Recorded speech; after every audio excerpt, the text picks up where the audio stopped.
We are about halfway through with exploring the town. I'm not going to lie to you, we probably won't see the pharmacy doors open until the end of the next video. Oh, hello. This poor guy got left behind when his troop went through. He had dysentery. He's since recovered, but Dr. Gillespie's cure seems to have affected his mind, as he still thinks his company will return for him. Yes, sir! Nice day, sir! Good to see you, sir! At least he is being polite. If you're feeling overwhelmed with the amount of interactivity in this game, then you may be surprised to know that in the original version, there was probably twice as much to interact with. It's just that they had to cut out a lot of material to fit in the audio files for the voice acting. Nice. That liquid looked distinctly yellow. Chesterfield has been unloading this wagon since last winter. With superhuman effort, you lift the wagon and rescue the little girl who was trapped underneath for God knows how long. You and the girl are whisked off to San Francisco, where you're hailed as the hero of the decade. You adopt the little girl, and the two of you move into a luxurious mansion provided free of charge by the girl's grateful long-lost rich auntie, who turns out to be a brilliant and beautiful young woman. You and the aunt get married, and the three of you live happily ever after off the coast of beautiful Cape Knot. Cape Knot? Where is that? This sign says Chesterfield's Mercantile Company. It may indicate there's a store inside this building. If you push this door, it might open. Really? Wow. Thank you for the help. You just love to window shop through windows so dirty you can't see through them. Maybe you should give Chester some window cleaner for Christmas.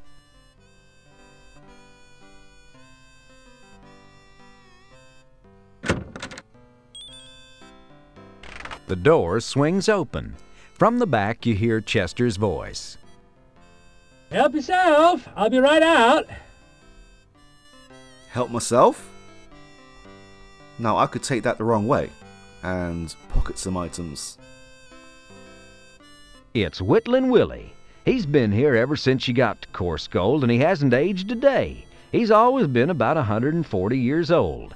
He spins a mean yarn, and somehow he always seems to know what people did even when he wasn't in the room. Don't be jostling my arms, son. You'll mess up my whittling. Hiya, Whittlin' Willie. How's the whittling going? Hiya, sonny. Just splendidly, thanks. I'm working on an old dead beach whale. It's going to be my best work to date. Will it be for sale? Will it be for sale? No, it ain't going to be for sale. I'm an artiste, dagnabbit. Besides, if I hang on to it for a while, maybe it'll be worth a bundle someday. Now scram. There is a lot to poke around in here, so I'm going to do it in sections. Many's the day you'd find Willie, Chester, Smithy, and a few others in here, all with their feet up on this old pot-bellied stove, playing checkers, whittling, and expectorating. They stopped doing that after the backs of their ankles got too crispy.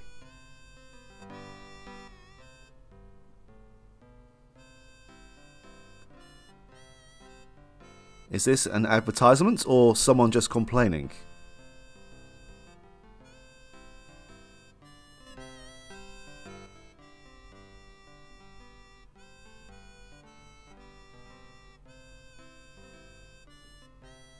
Wow. BYOB.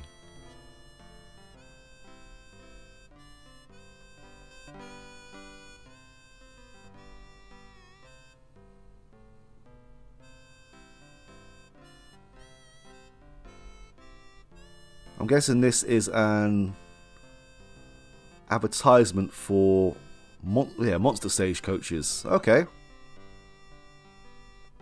Not so much of a thing in England. Well, monster trucks I mean, not monster stage coaches. This is a brand that used to be popular. Barrels of Chesterfield's most famous smoked delicacies.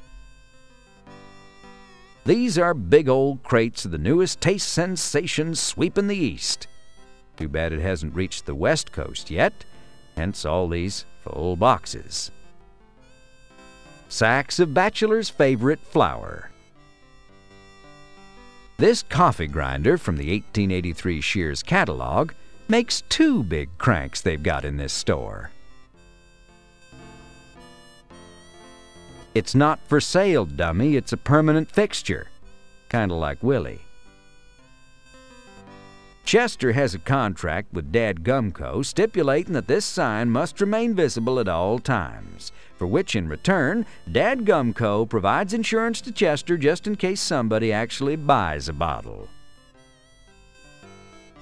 Hey, believe it or not, some people enjoy seeing that crap. Sure, 100 years from now, they'll probably look back at that kind of entertainment and laugh, but for now, it passes the time. We won't let you remove any of the free plugs for other games. Their note for Sal. Chester isn't selling any more smoked pickles. He's recently developed a major craving for them and goes through about a barrel a week. Due to a recent scandal, Chester refuses to sell any more broccoli roll-ups. Pressure from local conservatives convinced Chester to stop selling these to unmarried persons. They felt he was promoting premarital sex. Wow. This coffee grinder is Chester's private property. He won it in his divorce settlement. Divorced? On what grounds? This is the interior of Chesterfield's Mercantile Company. He used to call it a general store until he ran out of generals. The heavily stocked back counter runs along the eastern wall of the general store. A paper bag lies there. Considering that there's nothing for sale here, you wonder why Chester even bothers keeping these brown paper sacks around. There's nothing for sale? Then what is all of this? A hanging kerosene lantern used to provide light in the store at night. Since there's no more kerosene to be found, though, Chester now closes at night. It's a nice picture of a pussycat laying on its back.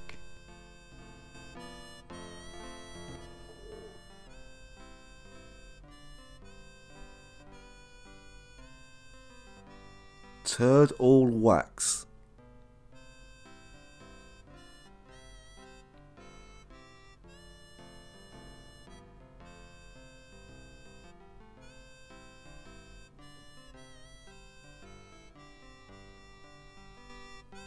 This is an old kerosene lantern.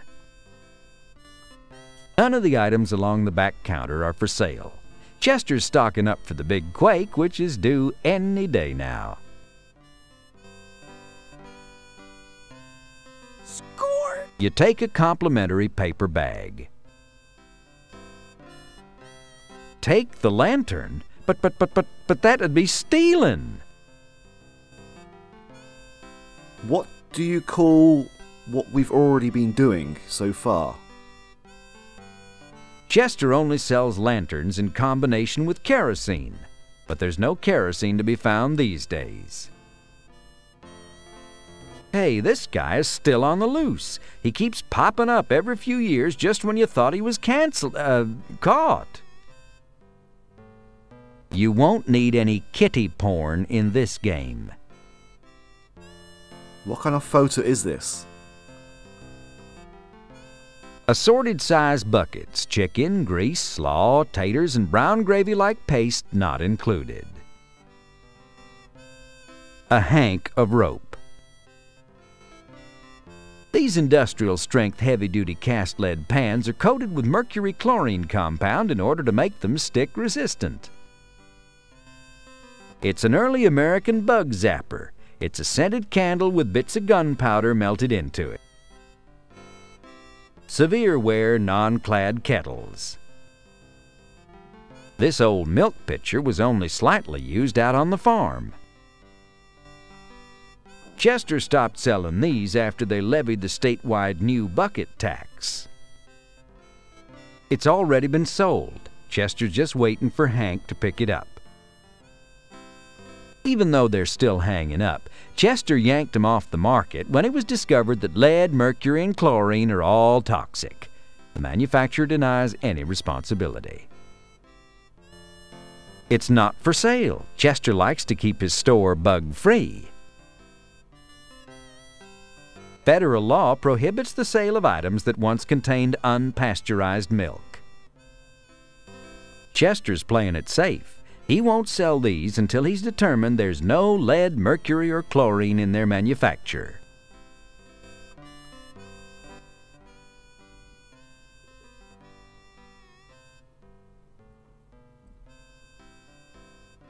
Are these real nicknames for Al Lowe?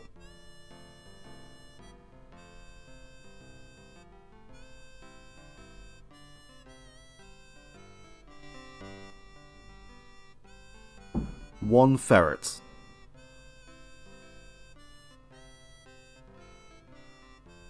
This seems like it's going to be a reference to something, but I'm not sure what it is. It's a horseshoe from Chester's old swayback horse that got spooked by a wagon, ran into the street, and broke its leg under the wagon wheel. Chester sent it to a veterinarian in San Francisco at outrageous cost, but in the end the horse died anyway. Took every penny Chester had since the horse meat guy wouldn't buy the carcass. Guess he keeps the horseshoe up there for good luck. A small metal mirror.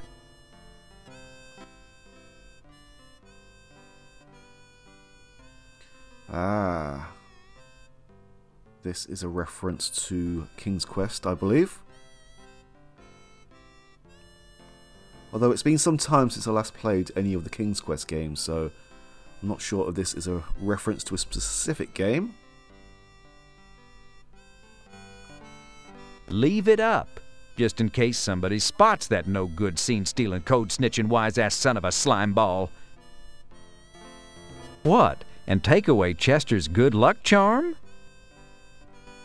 Criminy, if you were missing your ferret, would you want somebody to take down your lost notices? It's nailed in place. Apparently, Chester wants to keep it. Better not touch it. Whoever this Kay Graham is, she might be very upset. Alright, we are done here for now.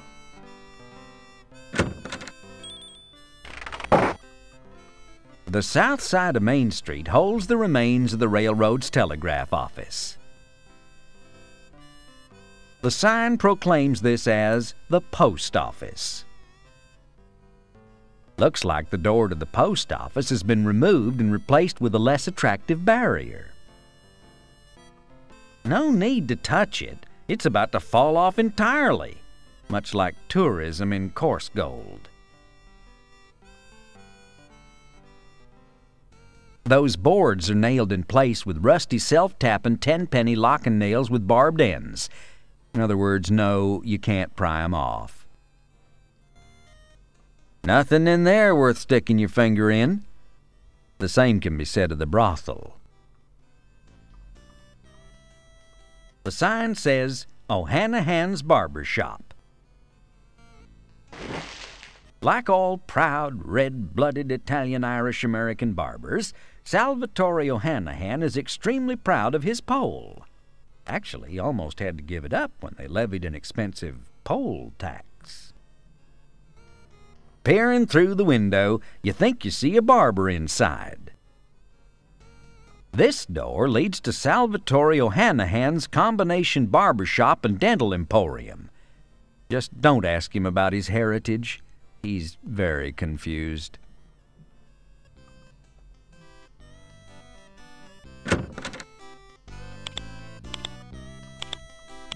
Salvatore O'Hanahan, town barber, dentist, and bootblack, is hard at work on his customer Ed Sorbine Jr. Salvatore also happens to be the only Irish Italian in town. Unfortunately, we cannot speak to Eb Sorbine Jr. Hands off while I'm working on this guy. How's business, Sal? Seems like you always have a customer these days. Not so good, Freddy. My earnings, she's up, but my profits, she's down. Oh, that's too bad, Sal. Do you have any ideas about how to increase business? Well, I do have one idea.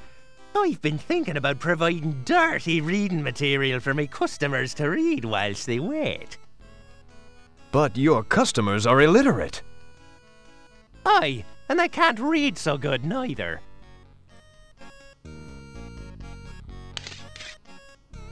You're certainly happy it's not winter now. When Sal cranks up the heat in this baby, you can smell the memories of hundreds of miners, many of whom are now long dead, or at least smell that way.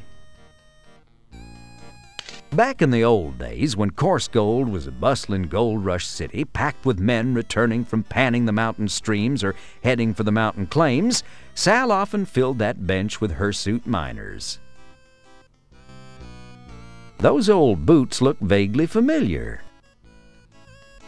Sal didn't really want a buffalo head mounted on his wall, but when it ran through the back of the building, he decided to just leave it. That is one tall buffalo.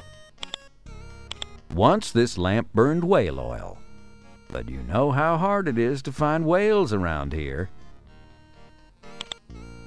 That canister is labeled NO2. This cabinet contains boring tonsorial equipment. You see nothing in Sal's barber shop that you would consider useful. You catch a quick peek of yourself in the mirror and hope that no one noticed. Upon close inspection, you realize Sal's counter is filled with little teeny tiny hairs, as is everything else in this place, including Sal. This combination barbershop and dental emporium is under the exclusive proprietorship of Salvatore O'Hanahan, Coarse Gold's only Italian-Irish barber. This bottle is labeled 22% alcohol by weight. The label reads, Dull Cream, a big dabble do ya. Although that comb storage jar is labeled disinfectant, you know for a fact that Louis Pasteur's recent research has proven that colored water will disinfect nothing. It's a shaving bowl and brush. It's cold. Funny how rarely Salvatore cranks up the heat in this 110-degree weather. Hey now, that's for the comfort of Salvatore's clients. Better not, they might belong to somebody. Nice buffalo. Nice buffalo. Did he say buffalo or buff-al-lo? This thing wouldn't work if you pumped 50,000 volts into it. Kind of like the banker, the sheriff, and most of the other folks in town. But it hasn't been offered to you. What is this attitude where you're trying to take everything that isn't nailed down? You can't get away with that, you know, especially not in the Old West. I'm sorry. I did not mean to steal anything. I just assumed I could take it. Hey, leave my boring tonsorial equipment alone. You poke through the bottles to see what's what. Pre-shave, after shave, during shave, not gonna shave, never shave, wanna shave, and too young to shave. Remember what Al Lowe says, shave early, shave often. Would you like some teeny weeny little hairs? Sure you do. Help yourself. You actually decide you have no use for teeny tiny hairs. What if we want to create a fake beard?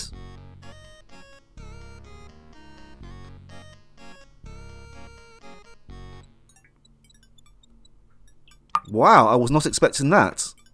Your arms are too short to do any roofing work from down here. How am I supposed to get back in?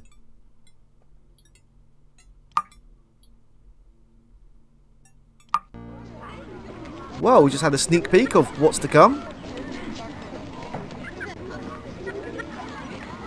I was not expecting to leave the barber shop by clicking on the door in the mirror.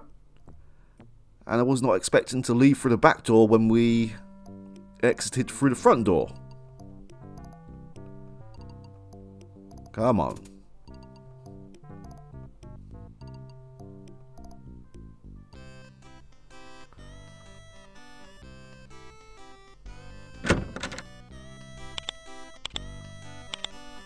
That's my private stash of butterscotch schnapps.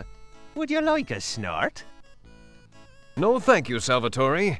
I'm a sarsaparilla man myself. Please, keep your hands off. I've only got 2 dabs left in there. Hey now, that's my colourful comb water. Don't be taking it. I'll have to buy some more food coloring. You thinking of growing a beard? No, I just wanted to see what I can do with this. You can put it down. It's not yours. We can't actually interact with the mirror. Oh, no, no, no. Right, I will skip that for now. And maybe come back to it later.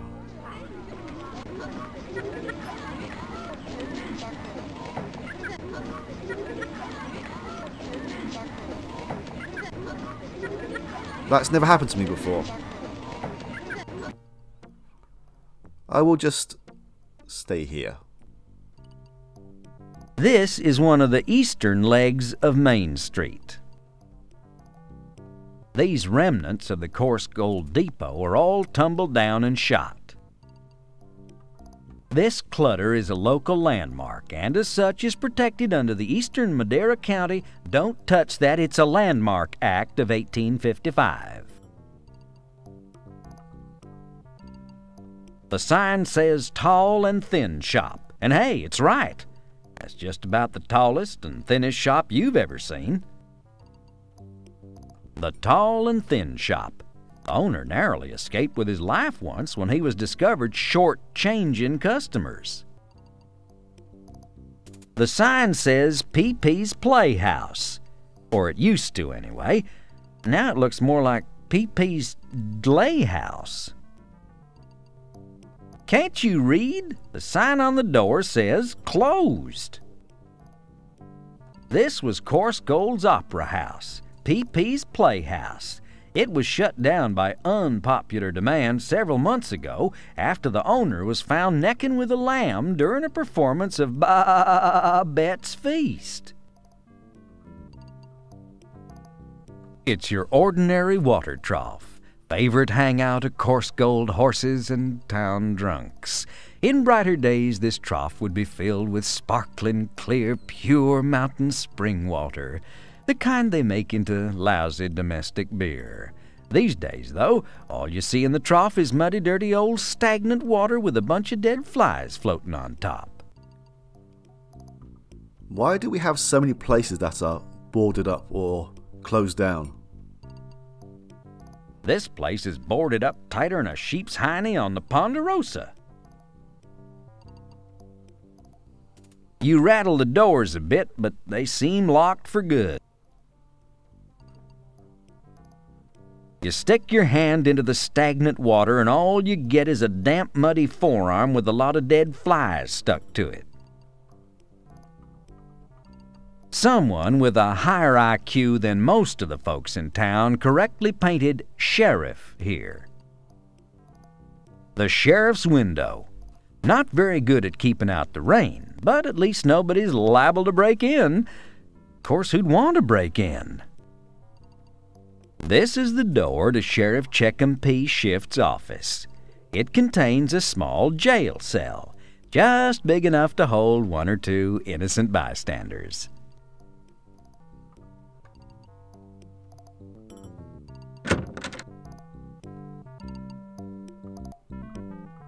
It's the Honorable Sheriff Checkham P. Shift trying to invent coffee and donuts. Hey, boy, don't you be touching me. We's a pretty macho bunch in this town. If you don't know that by now, you better learn pretty quick. Leastways, not with the shutters open. Sheriff, Parkburg? What do you want? why'd you close down the Dirty Sheet Hotel? What's it to you? Well, I'm a little worried about the tourist trade and... It's not your place to worry about the tourist trade, boy. You leave that to me. Now, as for the hotel, if it's any of your business, it was attracting the wrong sort of business. Transients, hobos, people of low moral fiber.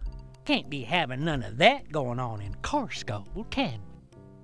But at the rate these places are closing down, in a matter of days there won't be any town left. Listen to me, boy.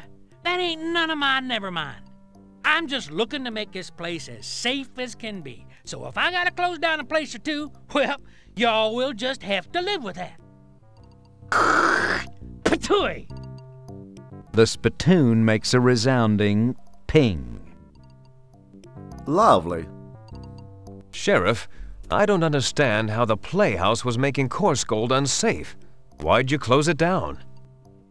They is showing smut in there, and it was attracting the wrong kind of customer.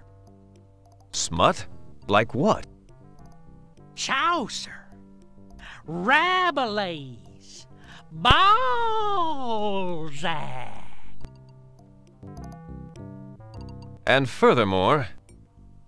What the Sam Hill do you want now? Don't you have customers get to Farkenstein? Yes, but I don't see why you had to close down the Tall and Thin shop. What in the world was wrong with that? Listen to me, boy. Tall and thin folks are sneaky. Oh, that's ridiculous. It's not ridiculous. They look down on everybody.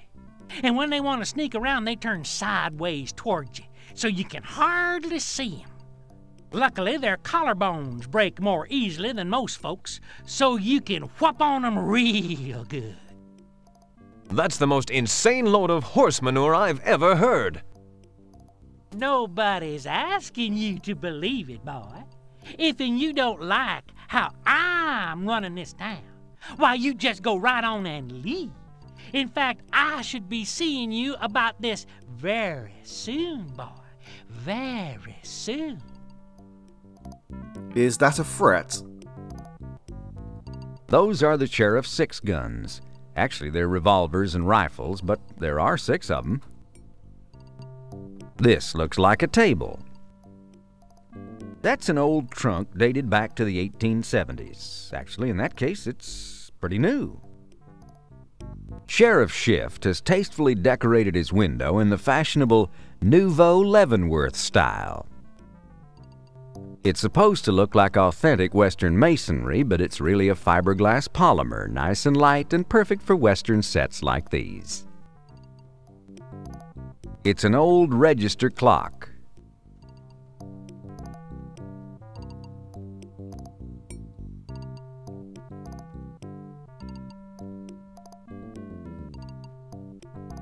I'm guessing that he wasn't very happy with his new hairstyle. Some of the sheriff's law and order books. Pent Up House, Letters to Pent Up House, Pent Up House Pets, Pent Up House Forum, Female Convicts in Bondage, Babes in Bars, and Debbie Does Cell Block D. The sheriff's big old desk is cluttered with all sorts of crime-fighting paraphernalia, just in case the sheriff decides to fight crime someday.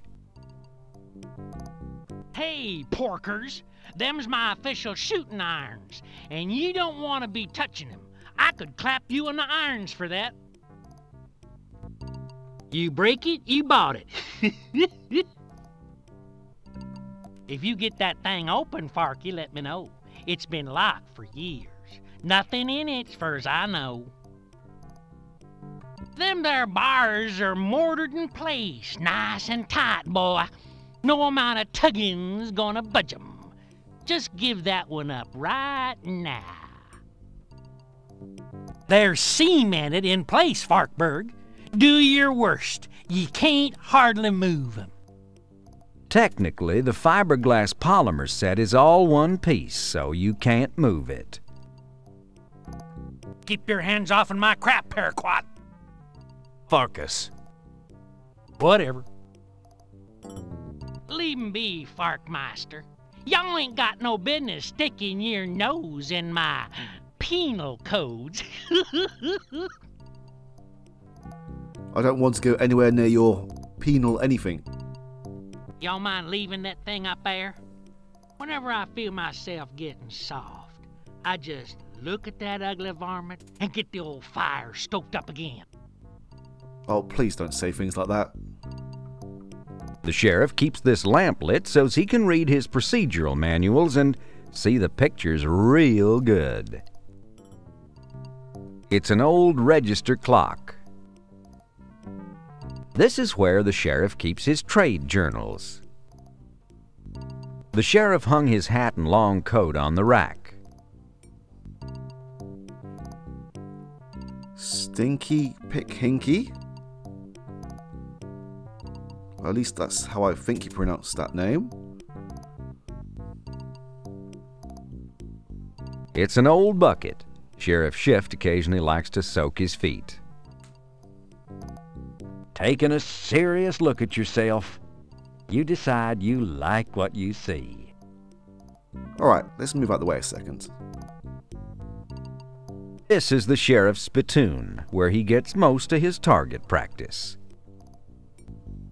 That's the jail cell, where Sheriff Checkum Chicken Pea Shift tosses the bad guys. With the town's population dwindling, there haven't been many occupants lately. It don't need winding, Barkus. It's one of them clocks what winds itself from the constant vibrations of California's shaky tectonic plates.